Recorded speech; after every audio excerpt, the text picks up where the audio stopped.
sa Papa Dudut Stories, ikaw ay hindi nag-iisa.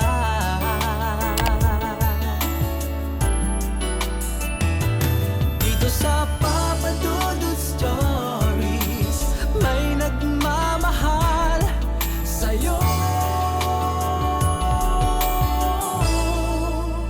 Papa Dudut Stories, Papa Dudut Papa Dudut. Sa lahat po ng mga nakatutok ngayon, huwag pong kalimutan mag-like, mag-share at mag-subscribe. Maraming salamat po sa inyong lahat. Isang magandang gabi sa inyong lahat, lalo na sa mga nakatutok ngayon sa isa sa mga pinag-uusapang channel dito sa YouTube, ang Papa Dudut Stories. Mahilig po ako makinig sa mga kwento dito, pero yung about sa mga multo at true crimes lang talaga ang gusto ko. Hindi ako masyadong fan ng mga kwentong aswang kasi hindi talaga ako naniniwala noon until recently. Anyway, bago ako magsimula, ako nga pala si Ann Jasmine Bayot. 27 years old, may asawa at nakapagtapos ng office administration pero kasalukuyang housewife sa ngayon. Dito kami nakatira sa Nueva Ecija kasamang ilang kamag-anak ng asawa ko. Patay na ang dalawang biyenan ko. So ang mga in-laws at mga pinsan nila ang pinakikisamahan ko sa ngayon. Nagsimula noong April 2022 ang ikikwento ko sa inyo. That time ay nakumpirma kong buntis ako sa second baby naming mag-asawa. 8 weeks na noon si baby. We feel so blessed and happy. Lalo na yung asawa ko kasi gustong gusto niya talagang masundan yung panganay namin. I always pray na sana'y maging okay ang pregnancy ko. Ayaw ko ng stress or bad vibes. Ayaw kong mag-isip ng hindi maganda sa kalagayan ko. Pero papadudot mula noon ay sunod-sunod na ang mga bangungot ko at nagkaroon din ako ng sleep paralysis. Lagi na lamang about aswang ang napapanaginipan ko. Meron akong napanaginipan na parang may bumubulong sa akin na kesyo mamamatay daw ang ipinagbubuntis ko. Ngunit ang hindi ko talaga makakalimutan ay yung natutulog ako nang biglang may bumulong sa akin na kakainin ko ang bata sa tiyan mo. Kasabay ng parang karayom na tumusok sa tiyan ko ng mga sandaling yon. Nagising ako bigla at napabangon ako sa aking kama para buksan ang ilaw at para suriin ang buong kwarto namin. Ginising ko rin noon ang asawa ko para siya naman ang mag-inspeksyon sa bintana kasi natatakot ako na baka kung ano lang ang makita ko. Nagtataka naman na sumunod sa akin ang asawa kong tawagin yun na lamang sa pangalang Neil. Nang makita niyang walang kahinahinala sa labas, ay binalik ni Neil ang kanyang tingin sa akin. Ano bang nakita mo at takot ka, Ann? Tanong sa akin ng asawa ko. Wala naman akong nakikitang nakakatakot pero kasi kanina bigla ako nagising. Kasi may bumulong sa akin na papatayin daw niya ang ipinagbubuntis ko. Tapos may naramdaman akong masakit na tumusok sa tiyan ko. Ang sabi ko sa kanya. Tinan mo nga yan tiyan mo kung may sugat, suhestyon ng asawa ko. Tiyanek ko lang mabuti ang tiyan ko bagamat wala akong nakitang sugat ay may nakita akong butlig sa bandang pusod. Pulang-pula at namamaga din ito. At kung hindi ako nagkakamali ay bandaroon ko naramdaman sa bandang pusod yung tumusok sa akin. Agad ko yung pinakita sa asawa ko. Ano kaya to Neil? Baka magkaroon ng problema ang anak natin dahil sa misteryosong butlig sa tiyan ko. Nagwo-worry kong sabi sa aking asawa. Sige bukas ay ipapacheck up kita sa doktor. Kailangan masiguro natin na walang problema at malusog ang ipinagbubuntis mo. Ang sabi pa ni Neil. At yun nga papadudot kinabukasan ay nagpa-check up kami sa espesyalista sa pagbubuntis. Napanatag naman ako sa naging resulta ng ultrasound ko dahil ayon sa tumingin sa akin, ang lakas daw ng heartbeat ni baby. Pagkatapos noon ay pinayuhan lang ako ng ilang vitamins para mas maging ligtas palalo ang aking pagbubuntis. Papadudot akala ko ay hindi na ako magkakaproblema pero isang gabi na panaginipan ko na nagpapahatid daw ako sa bunso kong kapatid. Pauwi tapos sa isang iskinita ay may nakasalubong kaming matandang babae. Pilit niya akong hinahablot, then kinagat niya yung kamay ko at tumakbo papalayo. Alam niyo yung panaginip lang pero parang ramdam niyo yung hapdi. Ganun po ang nangyari sa akin. Samantala ilang araw ang lumipas. Umuwi ng late si Neil dahil dumalo pa ito sa birthday ng kumpare niyang si Baste. Hindi naman ako nagalit kasi nagpaalam naman siya sa akin a day before na baka malate siya. Pero nang sumapit ang gabi at wala pa rin ang asawa ko, nakaramdam ako ng kaba. Ewan ko ba pero parang may matang nagmamasid sa akin. Hindi ko lang matunton kung saan. Para maibsan noon ang takot ko, nanood muna ako ng TV. Pero natapos na ang lahat ng pinapanood kong teleserye pero wala pa rin ang asawa ko. Kinabahan ako. Hindi dahil sa nangangamba kong baka may nangyaring hindi maganda kay Neil. Kampante naman kasi akong makakauwi ng ligtas ang asawa ko dahil alam kong hindi siya pababayaan ng Diyos. Pero kinakabahan ako. Kasi palakas ng palakas yung pakiramdam ko na parang hindi ako nag-iisa sa bahay na gising. Natutulog na noon ang panganay ko sa kanyang kwarto kaya nagpasya na lamang akong doon muna tumambay pagkatapos kong manood ng TV. Habang naroon ako sa kwarto ng anak ko, nakarinig ako ng kaluskos mula sa may labas. Kinabahan na ako noon. Pero inisip ko na baka daga lamang yon o pusa. At para mawala ang takot ko at malibang ay naisipan ko na lamang manood ng TikTok videos habang katabi ko ang anak ko sa kama. Pero papadudot. Hindi ko namalayan ang pagsapit ng alas 12 ng madaling araw. Nalaman ko na lamang nang biglang makarinig ako ng tila yabag ng tao sa bubong na siyang kinaalarma ko. Doon lang ako napatingin sa orasan. At dahil alas 12 na, sinubukan kong i-message noon si Neil. Nag-reply naman siya sa akin after 2 minutes. At ang sabi niya noon ay nasa bahay na siya bago mag-alas 2 ng madaling araw.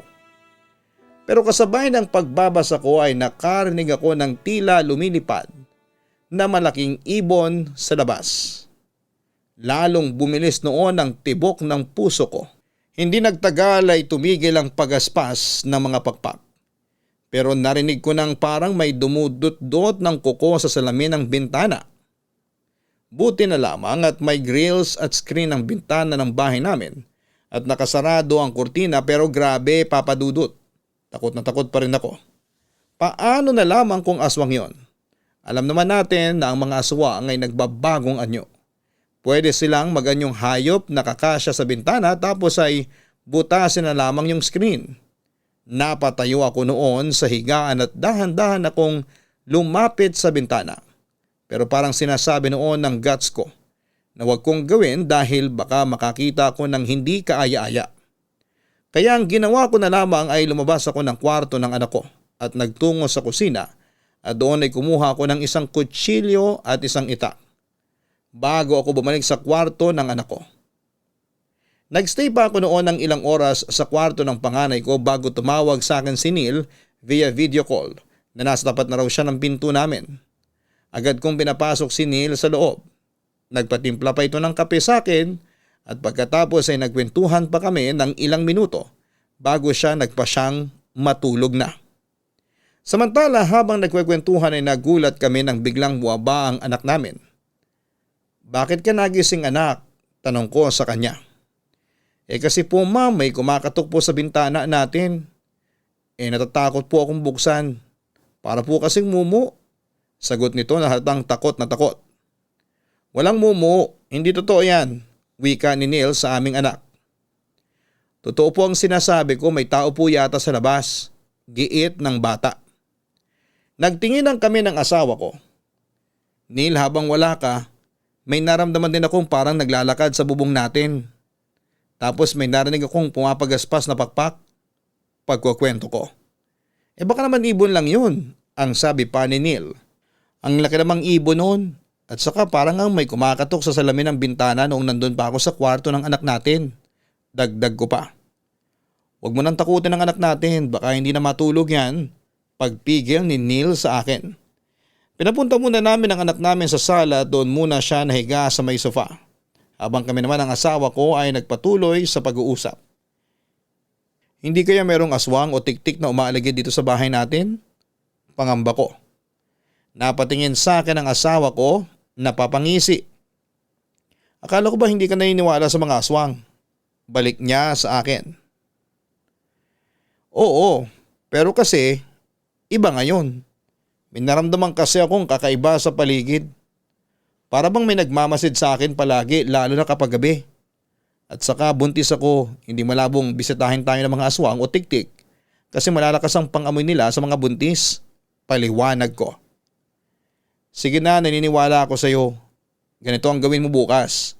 Para hindi ka na matakot na bisitahin ka ng aswang, bumili ka sa palengke ng maraming bawang. Pagkatapos magsabit ka ng kahit na ilang piraso ng ulo ng bawang sa bintana. Malaki ang takot ng mga aswang at tiktik sa bawang. Payo sa akin ang asawa ko. Agad naman akong sumang-ayon sa sinabi niya. Samantala 3:00 na nang magpasya si Neil na matulog habang kami ng anak ko ay gising pa rin. Naroon kami noon sa sala at pinatulog ko na noon ang panganay ko. At nang makatulog na ang batay nakaramdam ako ng pagtawag ng kalikasan. Umihi muna ako. Yung banyo na nasa tabi ng kusina namin. Hindi ko na sinindihan yung ilaw noon sa CR kasi maliwanag naman yung sala. Hindi ko lang totally sinarado yung pinto. Then biglang may narinig akong iyak ng baby sa mismong labas ng banyo namin, which is malawak na open space lang at wala kaming katabing bahay doon. Mas malakas pa yung sound kasi may maliit na ventilation yung banyo namin. 3 iyak ng bagong silang na sanggol. Kinilabutan ako tapos ay nagulat ako nang biglang magsalitang panganay ko. Mama, bakit umiiyak ang baby ninyo? Binilisan kong matapos at isara yung CR kasi kinabahan talaga ako ng husto. At nang lumabas na ako ng banyo ay narinig ko pa na may malakas na pagasmas or lumipad sa gilid ng bahay namin at sabay na pagtahol ng mga aso sa kalapit na mga bahay. Napatakbo ako ng 10 oras palabas ng banyo at agad akong kumuha ng kutsilyo sa kusina. Pagkatapos ay malakas akong sumigaw. Kung sino ka mang aswang ka, hindi ako natatakot sa iyo. Papatayin kita. Magpakita ka sa akin, papatayin kita. Itatara ko sa leeg mo tong hawak kong kutsilyo. Mamayang kaunti ay narinig ko ang palayong pagaspas ng mga pakpak. At kasabay noon ay huminto na rin sa pagtahol ang mga aso. Kinabukasan ay kinuwento ko yon sa asawa ko at nagtanong-tanong kami sa mga kapitbahay namin kung meron silang sanggol na umiiyak ng madaling araw. Lahat sila ay nagsabing wala silang sanggol. Pero may isang kapitbahay kami na nagsabi sa amin ni Neil na noong madaling araw ay umalis siya para pumasok sa trabaho nang makita niyang may malaking tila paniki ang lumipad sa itaas ng aming bubong. Siyempre natakot ako dahil totoo ngang merong aswang na umaaligid sa amin. Kaya dali-dali kaming pumunta ng palengke para bumili ng mga bawang na isasabit sa may bintana. Tapos pag uwi namin ay nagtabas si Neil ng mga kawayan at pinatulis niya ito at nilagay ang mga ito sa may bintana. Tapos bago matulog ay sinigurado naming meron kaming mga patalim sa tabi ng aming kama para in case na atakihin kami ng aswang ay makakalaban kami. At lumipas ang mga araw, walang aswang ang nagparamdam sa labas ng bahay namin. Samantala ay nagkasakit yung anak ko ng high fever. Ako bilang nanay ay sobrang mababaw lang ang tulog ko kapag may sakit ang anak ko. Maya't maya ko kasing chinecheck ang temperature niya at pinapalitan yung bimpo na nasa noon niya. Pati pagpupunas sa katawan niya pag umiinit siya. Sa kwarto ay dim light lang ang pinaandar namin minsan. Then first time mangyari na yung anak ko ay parang gulat na nagising at tinuturo yung paanan namin kung saan ay nakalagay yung dim light at TV. Umiyak siya at takot at ang sabi niya ay may kamay daw doon. Kinabukasan ganoon pa rin ang sinasabi niya na may mumu doon, same spot. Hindi ako nagpatay ng fluorescent light noon. Isang umaga ulit mag-aalas 5 na habang nagliligpit ako. Bigla ulit siyang nagising at tinuturo na naman yung spot na yon. May babae daw doon. Kinalma ko na lang siya, then kinahaponan ay nagsaboy na yung asawa ko ng asin at nagpausok ng insenso.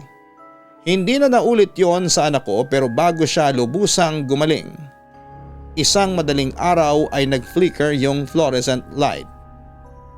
Yung parang may nag-i-spark sa mismong bulb. Nagising ako noon kasi sumisiksik sa akin yung anak ko.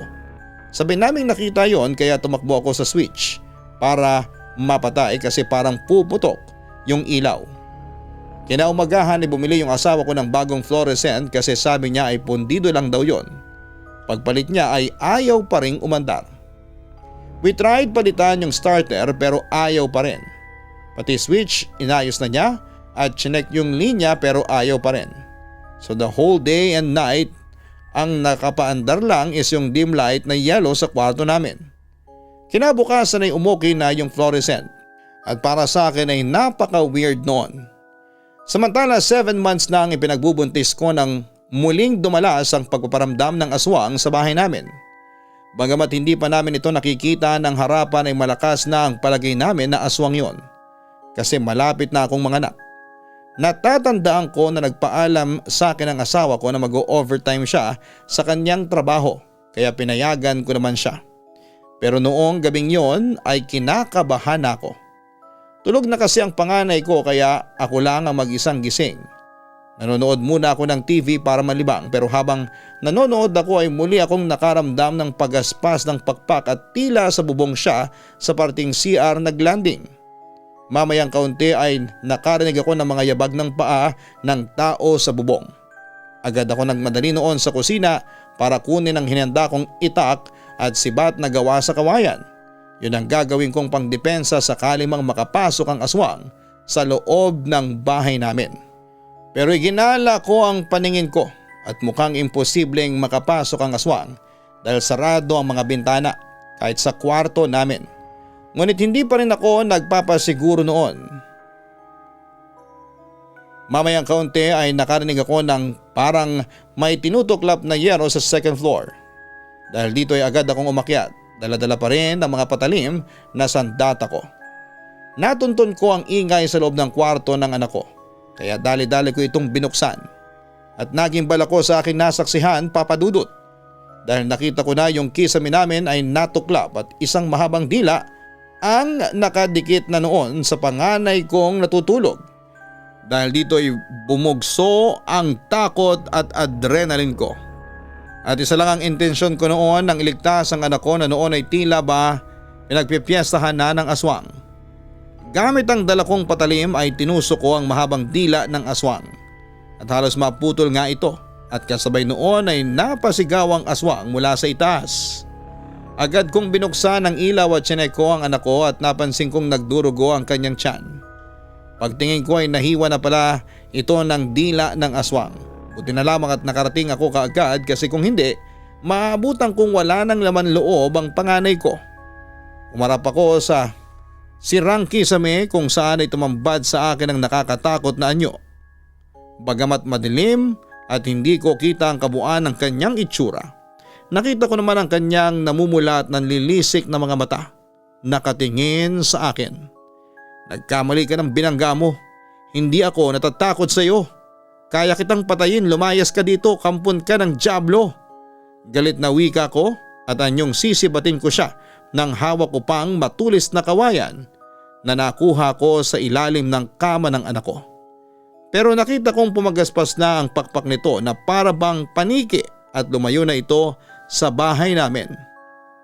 Samantala nang masigurado kong wala ng aswang ay humingi ako ng tulong sa mga kapitbahay namin para samahan akong isugod ang anak ko sa ospital.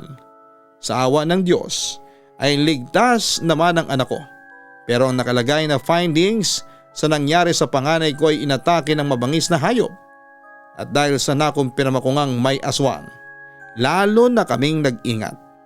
Nanganak ako matapos ang 1 buwan pero hindi ko pinabayaan ang sanggol kasi mas masarap ito sa mga aswang papadudot. Naging alerto kami sa lahat ng oras dahil anumang oras ay pwedeng bumalik ang aswang sa bahay namin para makapaghiganti.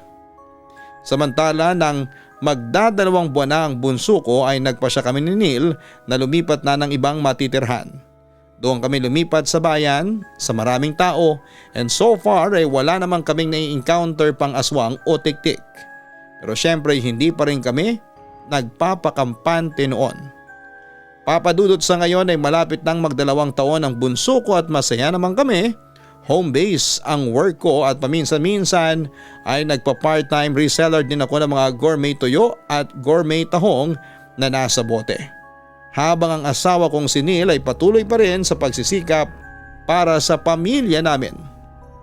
Hanggang dito na lamang ang kwentuhan natin at sana po ay mapili po ninyong i-ere sa inyong YouTube channel ang kwento ko. Alam kong marami sa inyo ang may reservations pa rin pagdating sa mga aswang at tiktik, kaya hindi ko kayo pinipilit na maniwala. Pero totoo sila, base sa aming naranasan, dahil ako mismo ang nakakita ng aswang with my very own eyes. Papa Dudut, maraming salamat and God bless sa inyong lahat. Ang inyong tagahanga, Ann.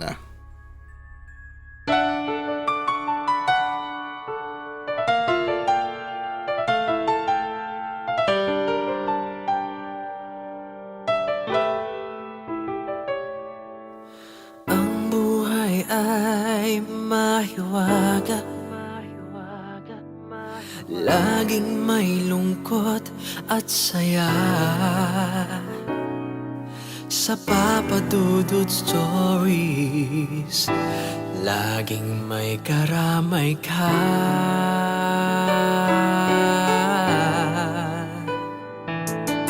Mga problemang kay bigat, dito ay pakikinggan ka. Sa Papa Dudut Stories, kami ay iyong kasama. Dito sa Papa Dudut Stories, ikaw ay hindi nag-iisa.